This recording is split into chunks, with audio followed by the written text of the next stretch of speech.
ಕಾಡಿನ ಕಥೆಗಳು. ಲೇಖಕರು ಕೆ.ಪಿ. ಪೂರ್ಣಚಂದ್ರ ತೇಜಸ್ವಿ. ಬೆಳ್ಳಂದೂರಿನ ನರಭಕ್ಷಕ. ಈ ಅಧ್ಯಾಯದ ಮೊದಲ ಭಾಗ ಪಾತಾಳದಿಂದೆದ್ದ ಪಿಶಾಚಿ. ಓದುತ್ತಿರುವವರು ಪ್ರತಿಭಾ ನಿರಂಜನ್. ಬೆಳ್ಳಂದೂರು ಒಂದು ಗುಡ್ಡದ ತಪ್ಪಲಲ್ಲಿ ತ್ಯಾಗಾರ್ತಿ ಎನ್ನುವ ಚಿಕ್ಕ ಊರಿನಿಂದ ಸುಮಾರು 3 ಮೈಲು ದೂರದಲ್ಲಿರುವ ಶಿವಮೊಗ್ಗ ಜಿಲ್ಲೆಯ ಒಂದು ಚಿಕ್ಕ ಹಳ್ಳಿ. ಅನೇಕ ಶತಮಾನಗಳಿಂದ ಮೈಸೂರು ಸಂಸ್ಥಾನದ ಈ ಜಿಲ್ಲೆ ಭಯಾನಕ ಹುಲಿಗಳ ತವರು ಮನೆ ಎಂದು ಹೆಸರುವಾಸಿಯಾಗಿತ್ತು. ಈ ಕಾಡುಗಳಲ್ಲಿ ಹುಲಿಗಳು ಎಷ್ಟೊಂದು ಅಗಣಿತ ಸಂಖ್ಯೆಯಲ್ಲಿದ್ದವು ಎಂದರೆ ಕಾಡುಗಳಲ್ಲಿ ಚಿರತೆಗಳು ತುಂಬಾ ಕಡಿಮೆಯಾಗಿದ್ದವು. ಬಹುಶಃ ಈ ಹುಲಿಗಳೇ ಚಿರತೆಗಳನ್ನು ಹಿಡಿದು ಕೊಂದೋ ತಿಂದೋ ಖಾಲಿ ಮಾಡಿದ್ದವೆಂದು ನನಗೆ ತೋರುತ್ತದೆ. ಚಿರತೆಗಳು ವಾಸ್ತವವಾಗಿ ಹುಲಿಗಳಿಗಿಂತ ಹೆಚ್ಚು ಧೈರ್ಯಶಾಲಿಗಳು, ಅಪಾರ ಬುದ್ಧಿಯುಳ್ಳವಾದರೂ ಹುಲಿಗಳ ಸಂಖ್ಯೆಯ ದೆಸೆಯಿಂದ ಈ ಕಾಡಿನಲ್ಲಿ ಅವು ಕ್ಷೀಣಿಸಿದ್ದವು. ಚಿರತೆಗಳು ಪೊದೆಗಳಡಿಯಲ್ಲಿ ಅಡಗಿ ಕುಳಿತು ಊರಿನ ಜನಗಳ ಕುರಿ, ಮೇಕೆ, ನಾಯಿಗಳನ್ನು, ಮುಖ್ಯವಾಗಿ ನಾಯಿಗಳನ್ನು ಹೊತ್ತೊಯ್ದು ಅವುಗಳನ್ನು ತಿನ್ನುವುದರಲ್ಲಿ ತೋರುವ ಕೌಶಲ್ಯ ಹುಲಿಗಳಿಗೆ ಎಂದೂ ಬರುವುದಿಲ್ಲ. ಸಾಮಾನ್ಯವಾಗಿ ಇವು ಮನುಷ್ಯರ ತಂಟೆಗೆ ಬರುವುದಿಲ್ಲ. ಆದರೆ ಒಮ್ಮೊಮ್ಮೆ ದುರ್ದೈವವಶಾತ್ ಇವು ಮನುಷ್ಯರ ಮಾಂಸದ ರುಚಿ ಹಿಡಿದರೆ ಇವುಗಳ ಬುದ್ಧಿವಂತಿಕೆ ಮತ್ತು ಉಪಾಯಗಳ ದೆಸೆಯಿಂದ ಇವುಗಳನ್ನು ಕೊಲ್ಲುವುದು ತೀರಾ ಕಷ್ಟವಾಗುತ್ತದೆ. ಅದು ಮಲೆನಾಡಿನ ಬೆಳ್ಳಂದೂರಿನ ದಟ್ಟಡವಿಗಳಲ್ಲಿ ಇವುಗಳ ಸಂಹಾರ ವಿಪರೀತ ಕಷ್ಟವೆಂದೇ ಹೇಳಬಹುದು. ನನ್ನ ಕತೆ ಪ್ರಾರಂಭವಾಗುವ ಸಮಯಕ್ಕಾಗಲೇ ಈ ಕಾಡುಗಳಲ್ಲಿ ಹುಲಿಯ ಆಳ್ವಿಕೆ ಆರಂಭವಾಗಿ ಚಿರತೆಗಳು ಅವನತಿಯ ಹಾದಿ ಹಿಡಿದಿದ್ದವು. ಬೆಳ್ಳಂದೂರಿನಲ್ಲೊಬ್ಬ ಮಂತ್ರವಾದಿ ಇದ್ದ. ಅವನು ಎಲ್ಲದಕ್ಕೂ ಮಂತ್ರ ಮಾಡುತ್ತಿದ್ದ.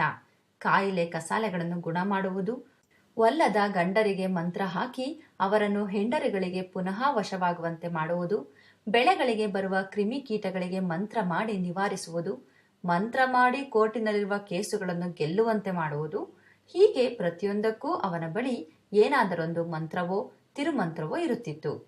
ಇಷ್ಟೇ ಅಲ್ಲದೆ ಅವನಿಗೆ ಕಾಡಿನ ಶಕ್ತಿಗಳ ಮೇಲೂ ಪ್ರಭಾವ ಬೀರುವ ಮಂತ್ರಗಳು ಗೊತ್ತಿದ್ದವೆಂದು ಜನ ನಂಬಿದ್ದರು.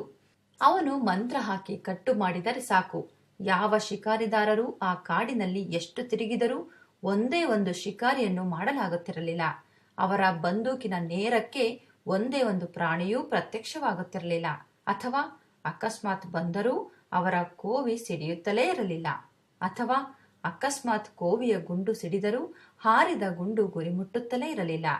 ಈ ರೀತಿಯ ಅಸಾಮಾನ್ಯ ಮಂತ್ರವಾದಿ ಇವನೆಂದು ಹಳ್ಳಿಗಳಲ್ಲೆಲ್ಲ ಇವನು ಪ್ರಸಿದ್ಧನಾಗಿದ್ದ. ನಾನು ಹಿಂದೆ ಹಲವಾರು ಬಾರಿ ಅವನನ್ನು ಸಂಧಿಸಿದ್ದೆ. ಇವನಿಗೆ ಹೊಗಳಿಕೆ ಎಂದರೆ ಪಂಚಪ್ರಾಣ. ಎಷ್ಟಾದರೂ ಇವನು ನಮ್ಮಂತೆಯೇ ಅನ್ನ ತಿನ್ನುವ ಮನುಷ್ಯ ತಾನೇ. ಇದೊಂದನ್ನು ಬಿಟ್ಟರೆ ಇವನು ಒಳ್ಳೆಯ ಸರಳ ಮನುಷ್ಯನಂತೆಯೇ ನನಗೆ ಕಂಡಿದ್ದ. ಈ ಮೂರ್ಖ ಶಿಖಾಮಣಿಯ ಸನ್ನಿಧಿಯಲ್ಲೇ ಬೆಳ್ಳಂದೂರಿನ ನರಭಕ್ಷಕ ರೂಪುಗೊಂಡಿದ್ದು. ಈ ನರಭಕ್ಷಕನು ಕಾಡಿನಲ್ಲಿ ಎಲ್ಲಾ ಹುಲಿಗಳಂತೆಯೇ ಸರಳ ಸಾಧಾರಣ ಹುಲಿಯಾಗಿ ಕಾಡಿನ ತನ್ನ ಜೀವನ ಪ್ರಾರಂಭಿಸಿತು. ಅದು ಚಿಕ್ಕದಿದ್ದಾಗ ಅದರ ಕಾಟ ತೊಂದರೆಗಳೇನೂ ಯಾರ ಕಿವಿಗೂ ಬಿದ್ದಿರಲಿಲ್ಲ. ಬಹುಶಃ ಕಾಡೊಳಗೆ ಹಂದಿ, ಮೊಲ, ಕಾಡು ಕುರಿ, ಜಿಂಕೆ, ಬರ್ಕ ಮುಂತಾದ ಕಾಡು ಪ್ರಾಣಿಗಳಿಗೆ ಮಾತ್ರ ಇದರ ಶಿಕಾರಿ ಸೀಮಿತವಾಗಿತ್ತೆಂದು ಕಾಣುತ್ತದೆ. ಏಕೆಂದರೆ ಈ ಪ್ರಾಣಿಗಳು ಆ ಕಾಡುಗಳಲ್ಲಿ ಆಗ ಎಲ್ಲೆಂದರಲ್ಲಿ ಕಾಣಸಿಗುತ್ತಿದ್ದವು. ಆದರೆ ಸರ್ಕಾರ ಅಲ್ಲಿನ ಹಳ್ಳಿಗರಿಗೆ ದನ ಎಮ್ಮೆಗಳನ್ನು ಸಾಕಲು ಪ್ರೋತ್ಸಾಹ ಕೊಟ್ಟಿತು. ಆ ಕಾಡುಗಳಲ್ಲಿ ಯಥೇಚ್ಛವಾಗಿ ಬೆಳೆಯುತ್ತಿದ್ದ ಹುಲ್ಲೇ ಇದಕ್ಕೆ ಕಾರಣ. ದನಗಳ ಮಂದೆಗಳನ್ನು ಕಾಡುಗಳಲ್ಲಿ ಮೇಯಿಸಲು ಅವಕಾಶ ಕೊಟ್ಟ ಕೂಡಲೇ ಅವು ಸಹ ಅಗಣಿತವಾಗಿ ವೃದ್ಧಿಯಾಗತೊಡಗಿದವು. ಹಿಂದೆ ಕಾಡು ಕುರಿ, ಹಂದಿ, ಮೊಲ, ಜಿಂಕೆಗಳು ಮೇದುಕೊಂಡಿದ್ದ ಜಾಗಗಳನ್ನೆಲ್ಲ ಇವು ಆಕ್ರಮಿಸಿದವು. ಬೆಳ್ಳಂದೂರಿನ ನರಭಕ್ಷಕ ಕಾಡು ಪ್ರಾಣಿಗಳ ಆಹಾರದಿಂದ ಊರು ಪ್ರಾಣಿಗಳ ಆಹಾರಕ್ಕೆ ತನ್ನ ರುಚಿಯನ್ನು ಬದಲಿಸಿದೊಡನೆ ಈ ಆಸಾಮಿಯ ಅಸ್ತಿತ್ವ ಊರಿನ ಜನರ ಗಮನಕ್ಕೆ ಬರತೊಡಗಿತು.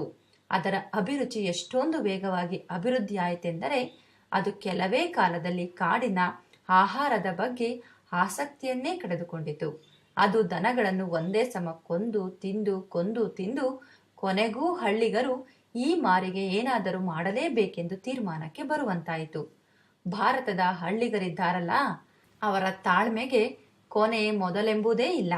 ತಮ್ಮ ತೊಂದರೆ ಕಷ್ಟಗಳನ್ನೆಲ್ಲ ತಮ್ಮ ಕರ್ಮಗಳೆಂದೋ ಅಥವಾ ದೇವರು ತಮಗೆ ಕೊಡುತ್ತಿರುವ ಶಿಕ್ಷೆ ಎಂದೋ ಭಾವಿಸಿ ಸುಮ್ಮನೆ ತಲೆ ಬಗ್ಗಿಸಿಕೊಂಡು ಅನುಭವಿಸುತ್ತಾ ಸಹಿಸುತ್ತಾರೆ. ಆದ್ದರಿಂದ ಆ ಹಳ್ಳಿಗರು ಈ ಮಾರಿಗೆ ಏನಾದರೂ ಮಾಡಬೇಕೆಂದು ಕೊನೆಗೂ ತೀರ್ಮಾನಿಸಿದಾಗ ಆ ಹುಲಿ ಎಂಥ ಉಪದ್ರ ಕೊಟ್ಟಿರಬಹುದೆಂದು ನೀವೇ ಊಹಿಸಿರಿ. ಆ ಹುಲಿಯನ್ನು ಹೇಗಾದರೂ ಮಾಡಿ ಹಿಡಿದು ಬಲಿ ಹಾಕಬೇಕೆಂದು ಬೆಳ್ಳಂದೂರಿನ ಹಳ್ಳಿಗರೆಲ್ಲ ದೃಢ ನಿಶ್ಚಯ ಮಾಡಿದರು. ಅವರು ಕಾಡಿನಲ್ಲಿ ಪ್ರಾಣಿಗಳು ಓಡಾಡುವ ದಾರಿಯಲ್ಲಿ ಒಂದು ಚಚ್ಚೌಕವಾದ ಬಾವಿ ತೋಡಿದರು. ಅದರ ಮೇಲೆ ತೆಳ್ಳನೆಯ ಬಿದಿರು ತಡಿಕೆ ಮುಚ್ಚಿ ಅದರ ಮೇಲೆಲ್ಲ ಹುಲ್ಲು ತರಗಳೆಗಳನ್ನು ಹರಡಿ ಅದು ಕಾಡಿನ ನೆಲದಂತೆಯೇ ಕಾಣುವ ಹಾಗೆ ಮಾಡಿದರು. ಆ ಬಾವಿಯ ಒಂದು ಕಡೆ ಬಡಕಲು ದನವೊಂದನ್ನು ತಂದು ಕಟ್ಟಿದರು. ದನದ ಹತ್ತಿರಕ್ಕೆ ಬೇರೆ ಯಾವ ದಿಕ್ಕಿನಿಂದಲೂ ಹುಲಿ ಬರದ ಹಾಗೆ ಅಭೇದ್ಯವಾಗಿ ಮುಳ್ಳು ಕಂಟಿಗಳನ್ನು ಬೇಲಿಯ ಮಾದರಲ್ಲಿ ಅಡಕಿದರು. ಹುಲಿ ದನ ಹಿಡಿಯಲು ಬಂದರೆ ಅವರು ತೋಡಿದ ಬಾವಿಯ ಮಾರ್ಗವಾಗಿಯೇ ಬರಬೇಕಿತ್ತು. ಎಲ್ಲವೂ ಹಳ್ಳಿಗರ ಉಪಾಯದ ಪ್ರಕಾರವೇ ನಡೆಯಿತು. ಅವರು ಗುಂಡಿ ತೋಡಿದ 3ನೇ ದಿನ ಕಾಡಿನೊಳಗೆ ವಾರಸುದಾರರಿಲ್ಲದೆ ನಿಂತಿದ್ದ ಈ ದನವನ್ನು ತಿನ್ನಲು ಹೊಂಚು ಹಾಕಿದ್ದ ಹುಲಿ ಬಾವಿಯ ಮಾರ್ಗವಾಗೇ ಬಂದು ಅವರು ತೋಡಿದ್ದ ಬಾವಿಯೊಳಗೆ ದೊಪ್ಪನೆ ಬಿತ್ತು. ಮಾರನೇ ದಿನ ಹಳ್ಳಿಗರೆಲ್ಲ ಸಂತೋಷದಿಂದ ಸೇರಿ ಮಂತ್ರವಾದಿಯೊಡನೆ ಸಮಾಲೋಚನೆ ಮಾಡಿದರು. ಮುಂದೇನು ಮಾಡುವುದು ಎಂಬುದೇ ಅವರಿಗೆ ಚಿಂತೆಯಾಗಿತ್ತು. ಹುಲ್ಲು ಕಂತೆಗಳನ್ನು ಬೆಂಕಿ ಹಚ್ಚಿ ಒಳಗೆಸೆದು ಆ ರಾಕ್ಷಸ ಜೀವಂತವಾಗಿ ಬೆಂಕಿಯಲ್ಲಿ ಬೆಂದು ಹೋಗುವಂತೆ ಮಾಡೋಣ ಎಂದು ಕೆಲವರು ಸಲಹೆ ಕೊಟ್ಟರು. ಆ ಊರಿನಲ್ಲಿ ಯಾರ ಬಳಿಯೂ ಬಂದೂಕಿರಲಿಲ್ಲ. ಆದ್ದರಿಂದ ಅವರಿಗೆ ಕೋವಿಯಲ್ಲಿ ಹೊಡೆದು ಕೊಲ್ಲಬೇಕೆಂದು ಯೋಚನೆ ಬರಲಿಲ್ಲ. ಕೊನೆಗೆ ಮೇಲಿನಿಂದ ಅದನ್ನು ಭರ್ಚಿಗಳಿಂದ ಚುಚ್ಚಿ ಚುಚ್ಚಿ ಚಿತ್ರ ಹಿಂಸೆ ಕೊಟ್ಟು ಕೊಲ್ಲಬೇಕೆಂದು ತೀರ್ಮಾನಿಸಿದರು. ಅವರಿಗೆ ಆ ಹುಲಿಯ ಬಗ್ಗೆ ಅಷ್ಟೊಂದು ಕ್ರೋಧ ಇತ್ತು. ಬೆಳ್ಳಂದೂರಿನಲ್ಲಿ ಯಾರ ಬಳಿಯೂ ಕೋವಿ ಇರಲಿ, ಒಳ್ಳೆ ಭರ್ಚಿಗಳು ಈಟಿಗಳಾದರೂ ಇದ್ದವೆ. ಇಬ್ಬರ ಬಳಿ ಭರ್ಚಿ ಎಂದು ಕರೆಯಬಹುದಾದಂಥ ಆಯುಧಗಳೇನೋ ಇದ್ದವು. ಆದರೆ ಅವುಗಳ ಮೂತಿ ಎಷ್ಟೊಂದು ಮೊಂಡಾಗಿತ್ತೆಂದರೆ ಅವುಗಳ ಮುಂಭಾಗಗಳು ಹಿಂಭಾಗಗಳಷ್ಟೇ ನಿರಪಾಯಕಾರಿಗಳಾಗಿದ್ದವು. ಒಂದು ಸುಮಾರು 4 ಅಡಿ ಉದ್ದ ಇದ್ದ ಅದು 2 ಕಡೆಯೂ ಸಲಾಕೆಯಂತೆಯೇ ಇತ್ತು. ಬಹುಶಃ ಅದರ ಯಜಮಾನ ಅದನ್ನು ಮಣ್ಣುಗೆಳೆಯಲು ಸಬ್ಬಲ್ಲಿನಂತೆ ಉಪಯೋಗಿಸುತ್ತಿದ್ದನೋ ಏನೋ. ಇನ್ನೊಂದು ಆ ಊರಿನ ದೇವಸ್ಥಾನದ ಭರ್ಚಿ.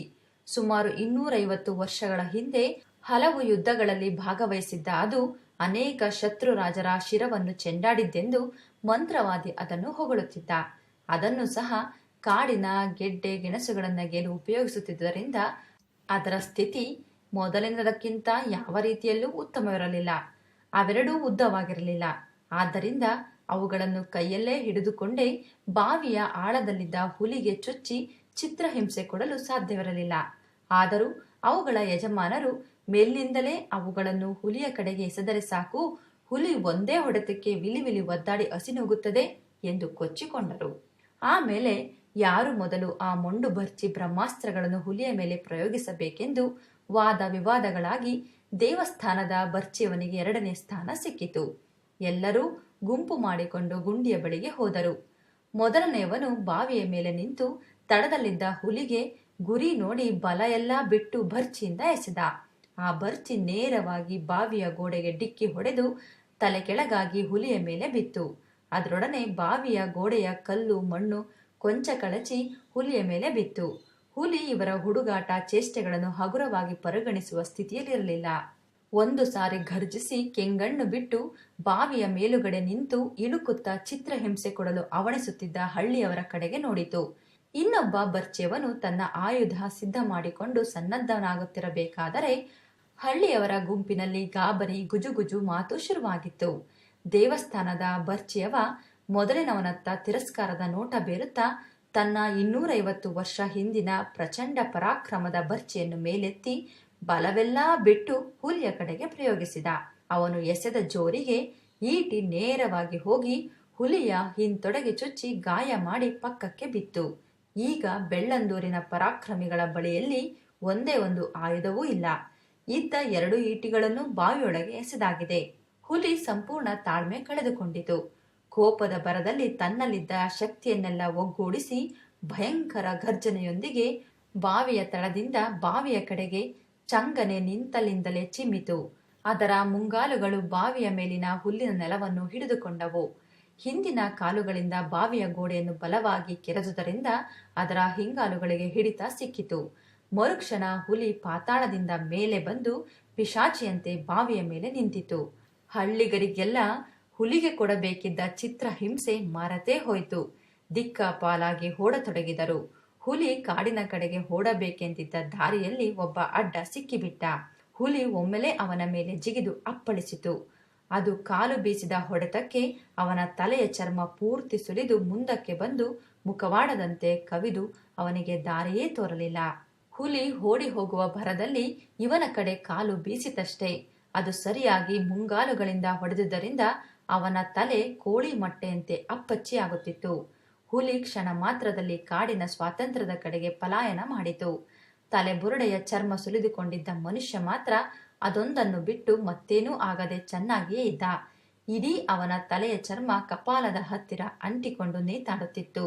ಉಕ್ಕುತ್ತಿದ್ದ ರಕ್ತ ಧಾರಾಕಾರವಾಗಿ ಅವನ ಕೂದಲಿಂದ ಇಳಿಯುತ್ತಿತ್ತು. ಆತ 3 ದಿನ ನರಕಯಾತನೆ ಅನುಭವಿಸಿ ಸತ್ತ. ಸಾಯುವ ಕೊನೆಯವರೆಗೂ ತನ್ನ ಸುಲಿದು ಹೋದ ಚರ್ಮವನ್ನು ಮತ್ತೆ ಕೂರಿಸಲು ಪ್ರಯತ್ನಿಸುತ್ತಿದ್ದನಂತೆ. ಹುಲಿಗೆ ಕೊಡಬೇಕಿದ್ದ ಚಿತ್ರಹಿಂಸೆಯೆಲ್ಲ ಇವನಿಗೇ ಆಯಿತು. ಬೆಳ್ಳಂದೂರಿನ ನರಭಕ್ಷಕ ತೆಗೆದುಕೊಂಡ ಮೊದಲನೆಯ ನರಬಲಿ ಇವನದೇ. ಆದರೆ ಇದು ಉದ್ದೇಶಪೂರ್ವಕವಾಗಿ ಕೊಂದ ನರಬಲಿ ಅಲ್ಲ. ಹುಲಿ ಕಾಡಿಗೆ ಓಡಿ ಹೋಯಿತು. ಅದರ ತೊಡೆಯ ಹಿಂಭಾಗದಲ್ಲಿ ದೇವಸ್ಥಾನದ ಈಟಿಯಿಂದಾದ ಗಾಯ ಅದರ ಗಮನಕ್ಕೂ ಬರದೆ ವಾಸಿಯಾಯಿತು. ಆದರೆ ಈ ಘಟನೆಯ ಅನಂತರ ಅದರ ಬುದ್ಧಿಶಕ್ತಿ ಅಪಾರವಾಗಿ ವೃದ್ಧಿಸಿತು. ಅದರ ಕುಯುಕ್ತಿ ಕಪಟಗಳು ಹೆಚ್ಚಾದವು. ಆಮೇಲೆ ಅದನ್ನು ಹಿಡಿಯಲು ಹಳ್ಳಿಯವರು ಹೂಡಿದ ಯಾವ ತಂತ್ರಗಳಿಗೂ ಅದು ಸಿಕ್ಕಿಕೊಳ್ಳಲೇ ಇಲ್ಲ. ಅದು ಈ ಘಟನೆಯ ಅನಂತರ ಕದ್ದು ಮುಚ್ಚಿ ದನಗಳನ್ನು ಹಿಡಿಯುವುದನ್ನು ನಿಲ್ಲಿಸಿ ರಾಜಾರೋಷವಾಗಿ ಬೆಳಗಿನ ಹೊತ್ತಿನಲ್ಲೇ ದನಗಳನ್ನು ಹೊರಲಾರಂಭಿಸಿತು. ಮಧ್ಯಾಹ್ನದ ಹೊತ್ತಿನಲ್ಲಿ ದನಗಳೆಲ್ಲ ಮೇದು ಮರದ ನೆರಳಿನಲ್ಲಿ ಮೆಲುಕು ಹಾಕುತ್ತಾ ಇರಬೇಕಾದರೆ ದನಗಾಹಿಗಳು ನೆರಳಲ್ಲಿ ನಿದ್ದೆಯ ಜೋಂಬಿನಲ್ಲಿರುವಾಗ ಹಠಾತ್ತಾಗಿ ದಾಳಿ ಮಾಡುತ್ತಿತ್ತು. ಮೊದಲು ದನಕರುಗಳು ಗಲಭೆಯಿಂದ ಎಚ್ಚರರಾದ ದನ ಕಾಯುವವರು ಕೂಗಾಡಿ ಕಲ್ಲುಗಳನ್ನೆಸೆದು ಓಡಿಸಲು ಪ್ರಯತ್ನಿಸುತ್ತಿದ್ದರು. ಆದರೆ ಈ ನರಭಕ್ಷಕ ಒಮ್ಮೆ ಹಾಗೆ ಮಾಡಿದ ದನ ಕಾಯುವವನ ಮೇಲೆ ಹಾರಿ ಮುಂಗಾಲುಗಳಿಂದ ಒಂದು ಏಟು ಕೊಟ್ಟಿತು. ಬಲವಾಗಿ ಗಾಯವಾದ ಅವನು ಹೇಗೋ ಬದುಕಿಕೊಂಡ. ಆದರೆ ಆವತ್ತಿನಿಂದ ಹುಲಿಯನ್ನು ಓಡಿಸಲು ಹಳ್ಳಿಗರು ಮಾಡುತ್ತಿದ್ದ ಪ್ರಯತ್ನವೆಲ್ಲ ಬಂದಾಯಿತು.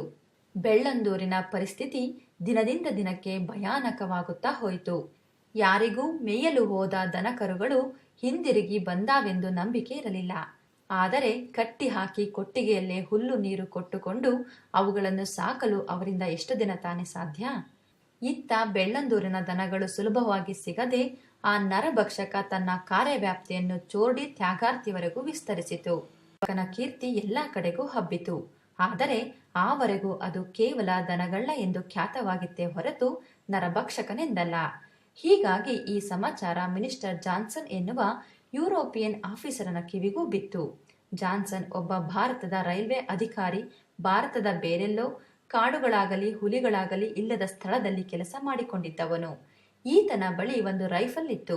ಮೈಸೂರು ಸಂಸ್ಥಾನಕ್ಕೆ ವರ್ಗವಾಗಿ ಬಂದ ಇವನು ತನ್ನ ಆಸುಪಾಸಿನಲ್ಲೇ ದನಗಳಿಗೆ ಪೀಡಾಗುತ್ತಿದ್ದ ಈ ಹುಲಿಯನ್ನು ಹೊಡೆಯಬೇಕೆಂದು ತೀರ್ಮಾನಿಸಿ ರೈಲು ರಸ್ತೆಯಿಂದ ಕೇವಲ 7 ಮೈಲುಗಳ ದೂರದಲ್ಲಿದ್ದ ಬೆಳ್ಳಂದೂರಿಗೆ ಬಂದ.